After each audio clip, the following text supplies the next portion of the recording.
Praise the lord. యేసుక్రీస్తు నామపేట మీ అందరికీ శుభములు. మీ అందరు బాగున్నారా? మరి ఈ రోజు దేవుడి యొక్క వాక్యం వినడానికి ముందు ఒక చిన్న ప్రార్థన చేసుకుందాం. పరిశుద్ధుడైన దేవ, ప్రియ పరలోకపు తండ్రి, ప్రభా, ప్రతి ఉదయం మేము లేచిన వెంటనే మాతో మాట్లాడి ప్రభా, నీ మాటను మాకు అర్థమయ్యేలాగా చెప్పి దాని ప్రకారం జీవించమని ప్రభా, నీవు మా పైన చూపించిన కృపను బట్టి నీకు వందనాలు ప్రభా.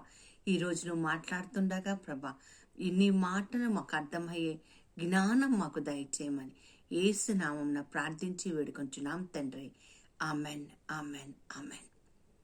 ప్రియులారా, భూమిలో విత్తనం వేసే ముందు మరి రైతు ఏం చేస్తాడో మనందరికీ తెలుసు.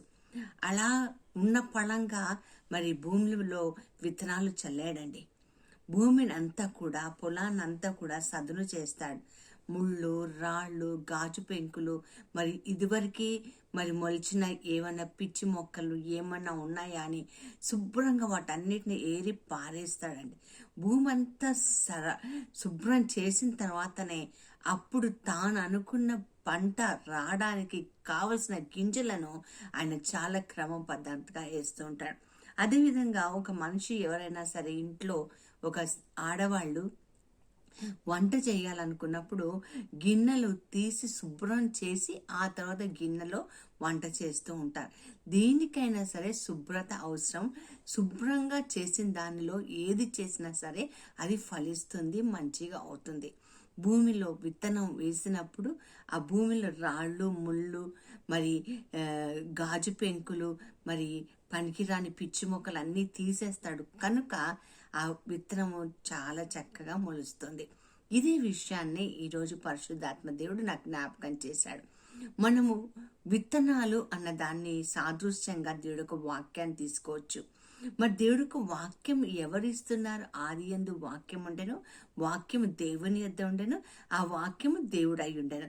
కాబట్టి ప్రతిరోజు పరిశుద్ధ గ్రంథంలో నువ్వు చదివినా లేదా ఇలా వాక్యం విన్నా ఏ చేసినా సరే వాక్యం అన్నది దేవుడు ఇస్తున్నాడు. సో విత్తువాడు అన్నవారు దేవుడు మాత్రమే. కాబట్టి విత్తనాలు వాక్యము, విత్తువాడు దేవుడు. మరి భూమి ఎవరు, పొలం ఎవరు అని చూస్తే మన హృదయంగా మనం చెప్పుకోవచ్చు. మన హృదయం ఎలా ఉందో దాన్ని బట్టి స్వీకరిస్తుంది. చూడండి, ఒక ఉదాహరణకి బాగా దుఃఖకరమైన పరిస్థితులు ఎవరైనా ఉన్నారనుకోండి, ఉదాహరణకు చెప్తున్నాను. దుఃఖ పరిస్థితిలో ఉన్న వ్యక్తి, అప్పటి వరకు ఏడుస్తూ దుఃఖంగా ఉన్న వ్యక్తి, మూడ్ ఆఫ్లో ఉన్న వ్యక్తి, అసలు చిరాగ్గా ఉన్న వ్యక్తి ఏదైనా ఒక శుభవార్త విన్నా వెంటనే అది స్వీకరించలేదు. ఎందుకంటే హృదయం అంతా బిజీగా ఉంటుందండి. అసలు ఇంకా హృదయంలో ఆ మంచి మాట పోవడానికి చాలా కష్టపడుతుంటుంది. అవునా కదా అండి? అలాగే ఈరోజు నీ హృదయం దేవుడికి వాక్యం వినడానికి, దేవుడికి వాక్యం నీ హృదయంలోకి వెళ్ళడానికి మరి నీ హృదయం ఎలా ఉంది? దేవుడు రోజు ఉదయమే ఆ వాక్యంను వెదజల్లుతూ ఉన్నాడండి. ఒకవేళ నీ హృదయం బండలాగా ఉంటే, మరి బండలో ఉన్న వెళ్ళిన విత్తనము చాలా కాలం వరకు మొలిచి వేరు అయి పారుతుందా? లేదండి. ఎందుకంటే బండ అడ్డం వచ్చుతుంది, ఇసుక మన్ను ఉండదు. అందుకనే ఆ విత్తనము మొలకెత్తలేదు. ఇంకొక విధంగా చెప్పాలంటే ఫలించలేదు. రెండవదిగా చూస్తే, ఒకవేళ శ్రమలు, కష్టాల గురించి ఏకరవ పెడుతూ ఎవరో కావలసిన వాళ్ళు, ప్రియులు మరణించి ఆ దుఃఖంతో, హృదయం అంతా దుఃఖంతో ఉంటే, విలాపంతో ఉంటే, ఆ సమయంలో బిజీగా ఉండి శ్రమలు, ఆర్థిక ఇబ్బంది అన్నీ ఉండి, చిరాకు, క్షమించలేని తనం ఇవన్నీ ఉండినప్పుడు, అది ఒక ముళ్ళు కంచెలాగా ఉన్నప్పుడు, దేవుడు వాక్యములో మార్పు ఉండదండి. నిన్న నేడు ఎల్లప్పుడూ ఏకరీతిగా ఉన్న దేవుడు వాక్యాన్ని ఏకరీతిగానే పంపిస్తూ ఉంటాడు. కాకపోతే తీసుకునే పొలమే ఏ విధంగా ఉందో చూడాలి. అంటే హృదయం ఏ విధంగా ఉందో చూడాలి. ఆ ముళ్ళ కంచెలో ఆ యొక్క విత్తనం పడిపోయింది అనుకోండి, నీ ముళ్ళు లాంటి హృదయంలో దేవుడికి వాక్యం వెళ్తే కాసేపు ఏదో ఊరటలాగా అనిపిస్తుంది, కానీ ఆల్రెడీ నీ హృదయం అంతా కూడా బాగా చిక్కుల్లో ఉంది. కాబట్టి ఈ లోకానికి సంబంధించిన విచారంతో ఉన్నావు కాబట్టి ఆ వాక్యము ఫలించలేదు.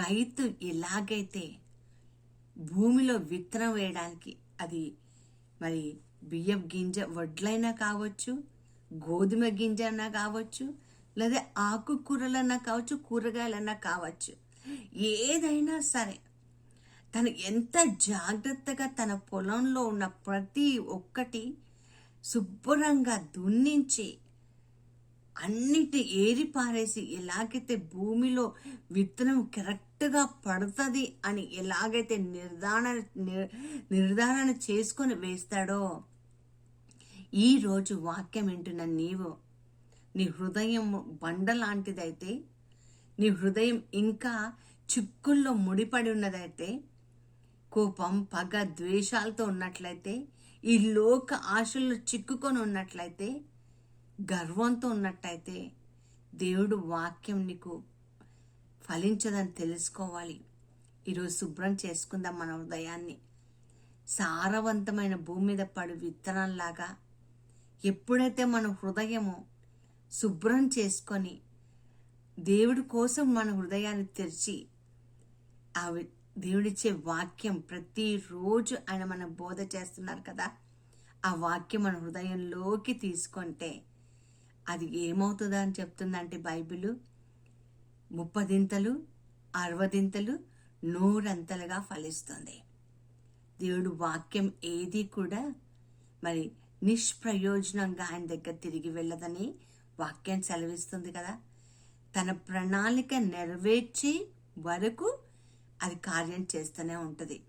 అంత శక్తి దేవుడు వాక్యంలో ఉంది. మరి వాక్యం స్వీకరించడానికి మన హృదయాన్ని ఒక్కసారి పరిశీలన చేసుకొని దాన్ని సరి చేసుకుందామా? దేవుడు నాకేం చేయటం లేదు అన్న దానికంటే, దేవుడు నాతో మాట్లాడటం లేదు అని చెప్పేదానికంటే, దేవుడు నాతో మాట్లాడుతున్నాడు కానీ నా హృదయమే దాన్ని సరిగ్గా స్వీకరించటం లేదు అన్న ఆలోచన తెచ్చుకొని, మరి ఏ విధంగా దేవుడు వాక్యం మనలోనికి ప్రవేశించి ఫలభరితంగా మారుతుందో దాన్ని సరి చేసుకోవడానికి సిద్ధపడదాం. అలాంటి కృప దేవుడు మనకు దయచేయనుగాక. చిన్న ప్రార్థన చేసుకుందాం. పరిశుద్ధుడైన దేవ, ప్రియ పరలోకపు తండ్రి, మీ బంగారు పాదములకు స్తోత్రములు నాయన.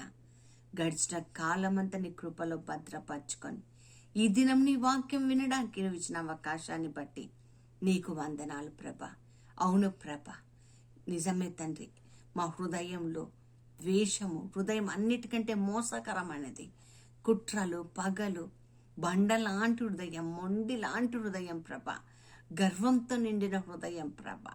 అయ్యా, ఇలాంటి హృదయంలో సజీవమైన నీ మాటలు ప్రభా, జీవము గల నీ మాటలు తండ్రి నాయన. అయ్యా తండ్రి, మమ్మల్ని బాగు చేసే మాటలు నువ్వు పంపించినప్పుడు మా హృదయ పరిస్థితి సరిగ్గా లేక తండ్రి నాయన ప్రభా, అవి లేకుండా ఉన్నాయి ప్రభా. ఈరోజు నీ పాదములు చెంత చేరి ఉన్నాం. మా హృదయాన్ని శుద్ధి చేసి 30, 60, 100 రెట్లు ప్రభా నీ వాక్యంలో మేము ఎదిగి ఫలించి అనేక మందికి నీ వాక్యాన్ని ప్రకటించే బిడ్డలుగా మమ్మల్ని మార్చమని, వాక్యానుసారంగా జీవించే కృపను మాకు దయచేయమని యేసు నామమున ప్రార్థించి వేడుకొంచున్నాను తండ్రి. Amen, amen, amen. హృదయాన్ని సరి చేసుకుందామా? మరి దేవుడు మనల్ని దీవించును గాక.